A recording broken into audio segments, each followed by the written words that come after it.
touch on that. So there's a lot that's going to be said right now. So this is the first clip. It talks about Netanyahu meeting with the influencers. Let's just get right into it. Christian influencers. Okay. He said, we talked about the woke right. And he said, I call it the woke Reich. That's a brilliant observation. The woke Reich, because these people, you know, they're not any different from the woke left. I mean, they're insane. But they're actually meeting on some of the things. And what we have to do is we have to secure that part of the base of our support in the United States. That is being challenged systematically. A lot of this is done with money. Money of NGOs, vast. Money of governments, vaster. Okay? We have to fight back. How do we fight back? Our influencers. I think you should also talk to them if you have a chance. To that community, they're very important. And secondly, we're going to have to use the tools of battle. You know, the weapons change over time. You can't fight today with swords. That doesn't work very well. Okay, and you can't fight with cavalry. That doesn't work very well. And you have these new things, you know, like drones, things like that. I won't get into that. But we have to fight with the weapons that apply to the battlefields in which we're engaged. And the most important ones are in social media. And the most important purchase that is going on right now is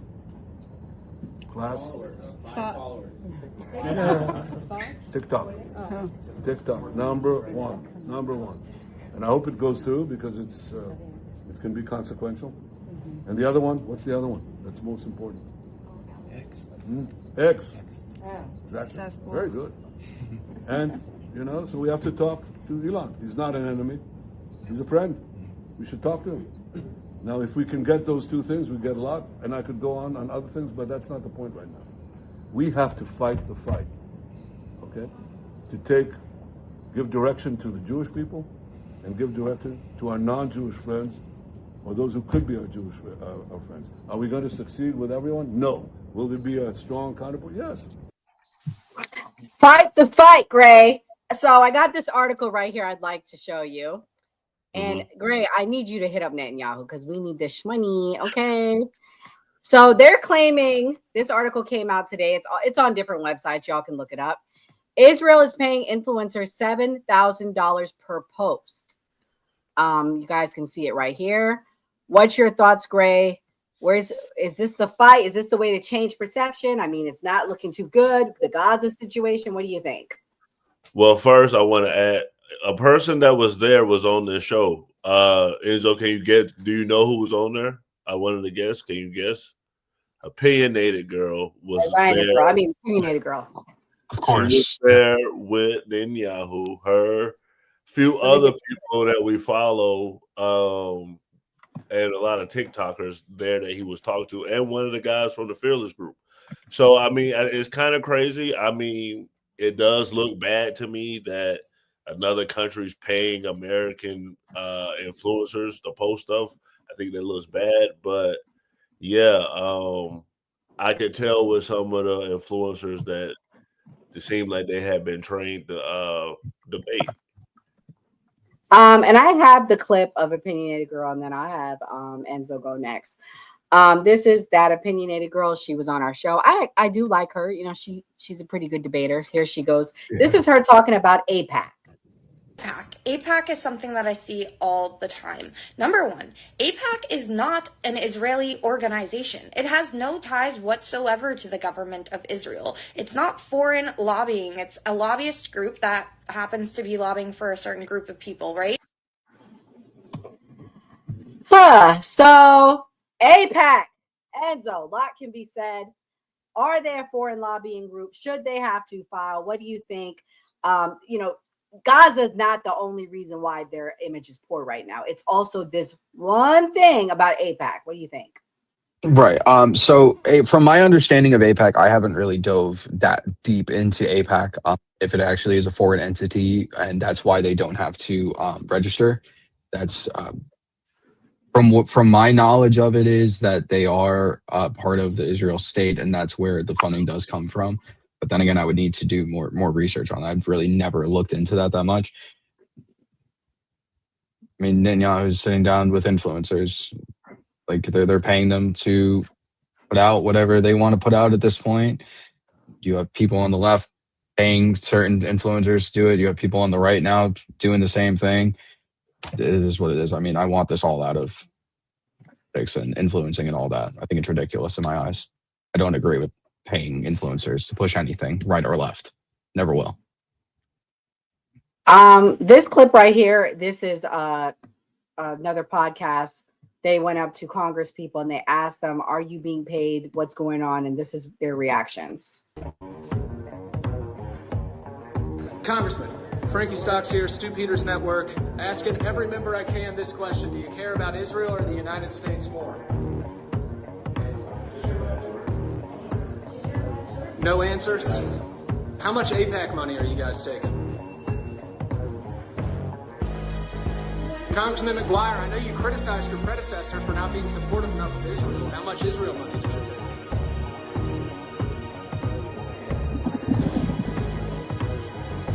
USA or Israel, who do you care about more? It should be an easy answer. Hello, I'm Congressman John McGuire. I represent Virginia's 5th Congressional District. I was recently elected to Congress, and by the grace of God, President Trump, AIPAC, and many others, it's what an honor to serve our country. As a Navy SEAL veteran, I know we need American leadership. I know what it's like around the world, and our partner with Israel, I believe that Israel in defense is the same. Kamal, I saw you laughing. What's your thoughts? What do you think? I mean, people got the flag, like they got flags up that's not American. Is that a problem? What do you think? Man, I'm laughing at bro asking bro, hey, are you getting paid by AIPAC? What the fuck, bro? You think bro gonna say, yeah, I kind of am, bro. You fucking up my pockets. No. He gonna do the politician thing to do and shut his damn mouth and ignore you, just like how big corporations do when they be in hot shit. Like, come on, man. Look it. We know what's up. We know who lining up people's pockets and they call it lobbying. All right. Let's not be fucking dumb. You don't even need to ask these motherfuckers. I feel like bro, clout chasing. See, now I feel the cameraman clout chasing. I'm about to get my inner Donald Trump on. All this shit look like fake news. Everybody doing fake shit. It seemed like everybody grifting. You feel me? They paying. I ain't even surprised. It's like what Jim say. Jim said it. The leader of Israel wanted to control the media. Oh, the irony. I'm not surprised he paying influencers to influence some shit in the States. Man, I'm telling you right now, man, like, I feel at this point, at first I thought it was like 80%, but I'm bumping that shit up. I think 85% of the goddamn world be grifting. It's Facts. I think a lot of people be grifting, but hey, I'm gonna keep it at that. That's facts. So, hey, Jimmy, you were a Charlie Kirk fan, right? Yes. Well, all right, I got this clip for you. Let's see what they've said now about Turning Point. Anti-Semitism is a bit of like a virus. And like some viruses, it exists in the kind of body politic and it's dormant, like chickenpox. Mm-hmm. You get chickenpox as a young person, and then after the kind of inflammation subsides, it's still in you. And it can manifest again when you're older because of stress or age as shingles. Although you can get inoculated and you can prevent that from happening. So I think anti-Semitism is similar. It's like this contagion.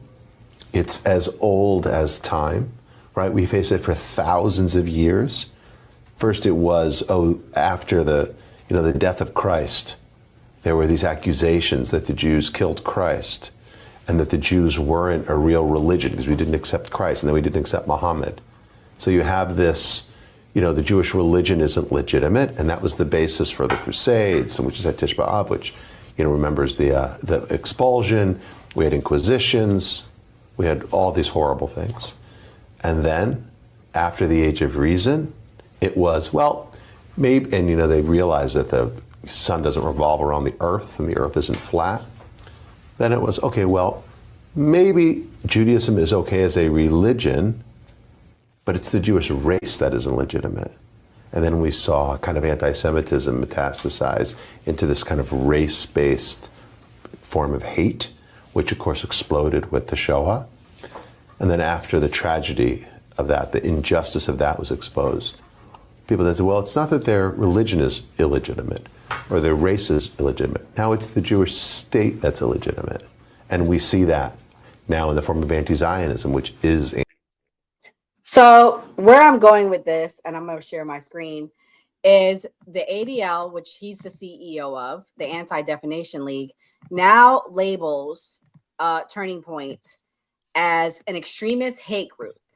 And this is now, Elon Musk has been triggered because of this. He's been tweeting about it. What's your thoughts on that? I know you're a fan of Charlie Kirk's, and I'm sure of Turning Point since you're a fan of his. Yeah, I don't agree with the ADL. Charlie stood for more than what people are making him out to be. He gave the left a platform. He allowed them to speak freely, he debated them openly, and he had conversations. And I think that now that he has been on the lives and things like that, that people are taking the narrative and trying to spin it in their favor. And I think I just think it's not right. I think this man needs to rest in peace. I think that Turning Point, you could even go off of today. There was a suspicious package left out in front of a TPUSA event, and they had to blow it up. I mean, in Utah, which side is really doing the damage here? I don't think it's TPUSA. No, I think that's fair. I will stand with you on that. I don't think they're a hate group, and I think it's, when I went there, I didn't hear anything hateful. In fact, they had nothing but Israeli and American flags up. So I think it's interesting that the ADL would do that. But here is Chris Cuomo response to Elon Musk on his attack on what he calls an attack on the ADL. Musk sent this after the shooting with a screenshot from the Jewish group labeling Christian identity as extremist. Musk wrote, "The ADL hates Christians, therefore it is a hate group." Everything about this is wrong. And to be honest, I first went to Elon and wanted him to explain this to me about, because, the guy's a genius, and he told me to piss off, and then it said I can't send him messages anymore. And I find that regrettable. I was talking to him about maybe doing something on Twitter not too long ago, talk to his people. I don't believe in just, trashing platforms. I think that we all have to be involved in how to get him to a better place. But, he makes whatever choice he makes. I don't hold it against him personally, but I do hold how he runs his business and how he handles himself. I do take that personally. How could he think that the attack on the Mormon Church in Michigan was inspired by the ADL? So I guess he does see some limits on free speech because he doesn't let me have my messages with him. I just wish he would limit his own speech. He must know that report can't reasonably have anything to do with what just happened. Enzo, you kind of touched on this. What's your thoughts on what Elon Musk said? He's basically saying that due to the ADL labeling Christian nationalism as a hate group or whatever, that might have inspired it. What do you think about that? You see a connection? I think the ADL is being reaching a little bit, trying to put everybody under that Christian nationalist that look, and that's where they're getting it from. I think Elon did a very, very poor job of that when Cuomo reached out to him for comment. I think he should have went about that a little bit differently and gave a different perspective, or gave his perspective and telling him to piss off, and pretty much just blocking the guy when he's just asking, "Hey, what did you mean by that?" That's really all I could take it from it. That's a good point. And shout out to the Alaskan. Where's the sound effects? Come on, where's the sound effects? Hold on. Yeah. There we go. New member. He became a member of your network, Kamal, but that's okay. I'm glad. Because it has the little emblem. Either way, I don't care.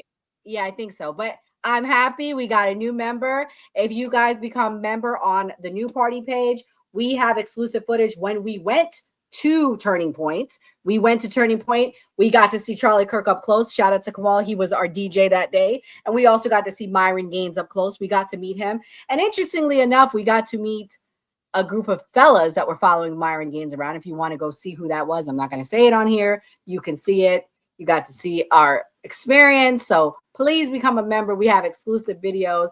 I'm going to play this Grindr clip This was per Gray's request. He wanted me to play this. Let me play it. Is Grindr having outages after Charlie Kirk's funeral? Why is Grindr having outages at after the CPAC. RNC? Why is Benny Johnson getting fed gay cruise places? And here's the deal: we want Benny to go on that gay cruise. We want that to happen for him. Well, his wife doesn't.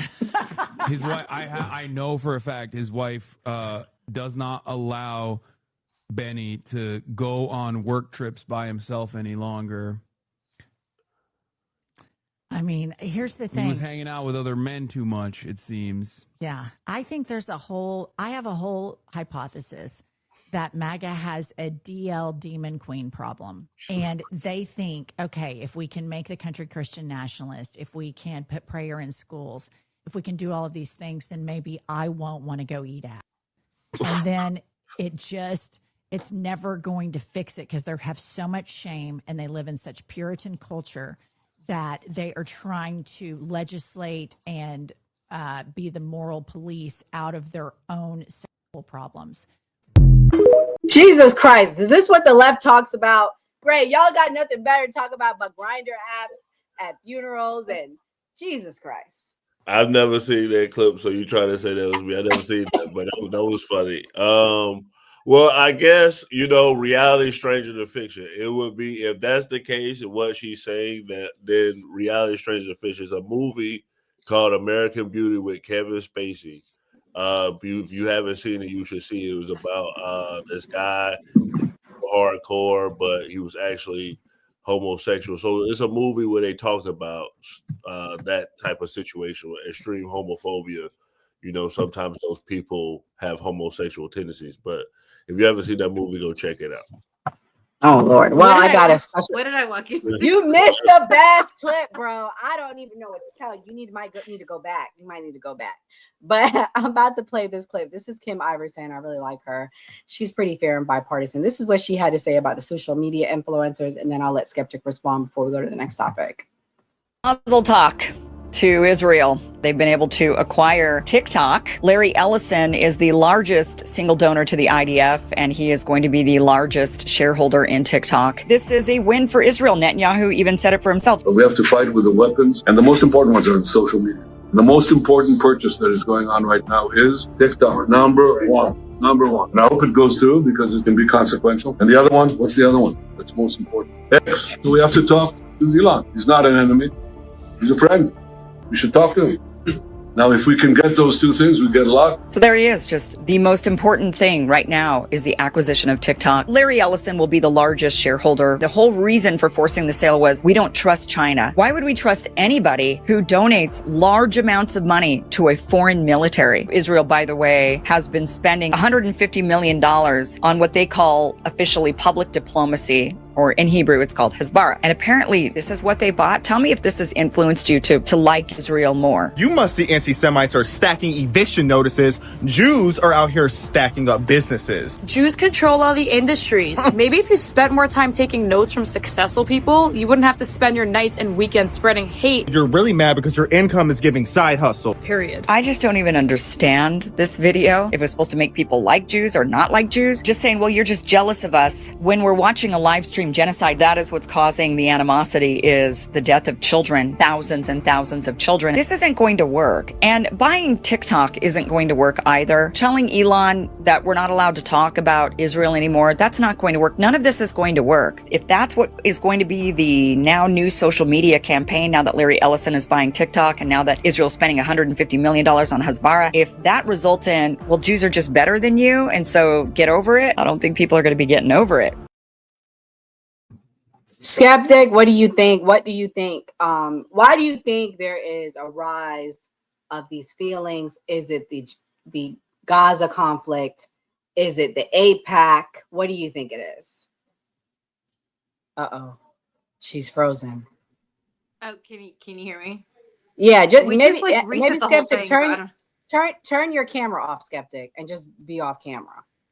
Maybe that'll help. Yeah, because that'll make it go. Yeah, just do that for the night. Mm-hmm. What was I gonna say? I think that number one, as far as everyone that I associate with, we've kind of been preparing for this. I feel like a lot of the, contrary to popular belief, I think that there are more platforms that are starting to kind of like dial down on freedom of speech. Like we're seeing it in America as a whole. So I think that TikTok's going to be next, and I think the fact that this new generation of Americans, which I'm talking like millennials and all, we are more educated, and therefore it's harder to trick us because we can just go and do the research for ourselves. We don't have to take your word for it. And I think that's part of the problem now with AIPAC. It's the fact that all Americans can go and look at the information. It's the fact that we are being told like facts that, you know, they are giving money to our politicians. And on both sides, I've said this multiple times, it's both conservative and liberal.